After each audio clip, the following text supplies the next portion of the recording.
Le vivant, c'est de l'information en mouvement. Quand on parle de biologie, on pense souvent à de la matière, des cellules, des organes, de la chair. Mais ce qui définit vraiment le vivant, ce n'est pas la matière, mais l'information. Si on veut utiliser une métaphore, il n'est pas suffisant de dire que pour construire un être vivant, il suffit d'avoir des briques. Il faut plutôt dire qu'il faut des briques, mais aussi une feuille d'instruction qui explique comment les utiliser. Ces briques constitutives de tout organisme, animal ou végétal, sont les cellules. La feuille d'instruction, c'est l'ADN. L'ADN est une grande molécule qui s'occupe de stocker l'information génétique des êtres vivants. Cette molécule est contenue à l'intérieur des cellules. En biologie moderne, le vivant est avant tout un système qui stocke, lit et utilise de l'information. Les éléments qui constituent l'ADN sont appelés nucléotides. Il y a 4 types de nucléotides: A, T, C et G. La séquence complète de ces lettres forme le génome d'un organisme, qui est l'ensemble de son matériel génétique. Les gènes sont des groupes de nucléotides.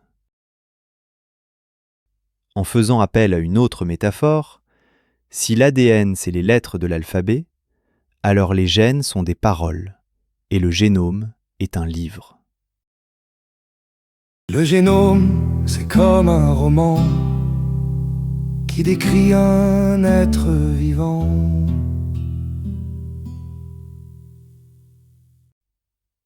Le vivant commence vraiment quand cette information est utilisée. Sans utilisation, l'information reste silencieuse. Comprendre le vivant, c'est comprendre comment cette information est lue, utilisée et transformée.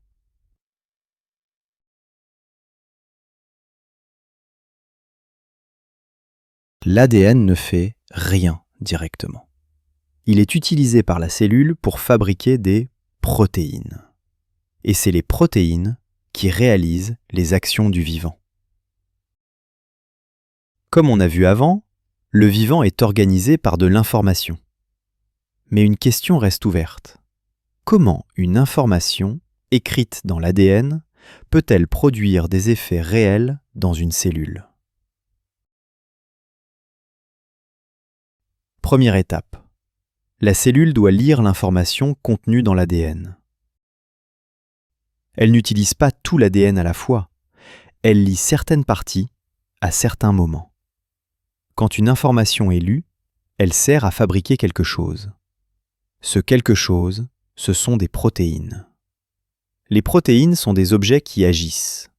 Elles peuvent déclencher des réactions, transporter des éléments ou modifier le fonctionnement de la cellule. On peut donc résumer le fonctionnement du vivant de manière très simple. ADN, protéines, action dans la cellule. Une protéine est une machine fabriquée par la cellule pour accomplir une tâche précise. Attention, le fait qu'une information puisse être utilisée ne veut pas dire qu'elle l'est toujours. Tout dépend de la cellule et du contexte. En effet, selon les parties de l'ADN qui sont utilisées par chaque type de cellule, des protéines différentes sont créées, comme nous allons voir prochainement. La partie centrale de la cellule, le noyau, peut être vue comme un écrin qui contient un document avec l'ADN. Ce document est un original précieux. Il contient toutes les instructions, mais on évite de le manipuler. Quand la cellule a besoin d'une information, elle fait une copie d'une partie de l'ADN. Cette copie, c'est l'ARN. L'ADN reste en sécurité. L'ARN circule. La particule appelée ribosome est responsable de la traduction du code génétique en protéines dans les cellules vivantes.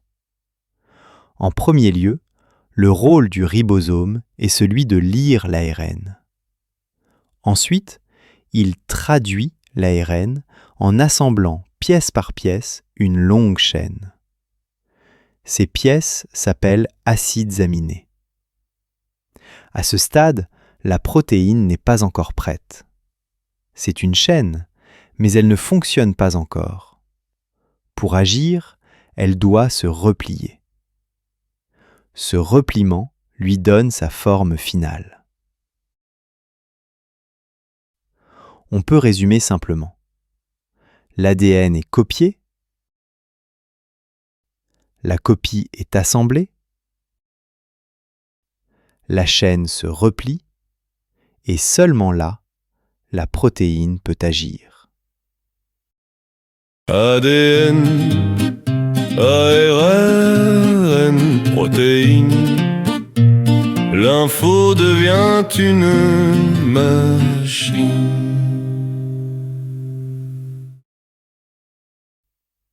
La fonction d'une protéine est intimement liée à sa composition et, surtout, à sa géométrie spatiale.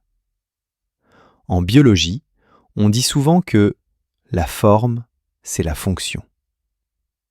Même si seulement 20 acides aminés sont utilisés comme briques pour fabriquer les protéines du corps humain, dans celui-ci, on peut trouver un très grand nombre de protéines. En voici quelques exemples. L'hémoglobine, dont la forme est parfaitement adaptée pour capturer l'oxygène dans les poumons. Elle circule dans le sang, transporte l'oxygène et le décharge précisément là où les organes en ont besoin, comme les muscles pendant un effort. L'amylase, les ciseaux chimiques qui se trouvent dans la salive, qui coupent les grosses molécules d'amidon en petits morceaux de sucre simple, en faisant ainsi commencer le travail de digestion avant même que les aliments n'arrivent dans l'estomac. Le collagène, dont la mission est de former des fibres ultra résistantes qui maintiennent les tissus ensemble. Une foule silencieuse fait battre le vivant.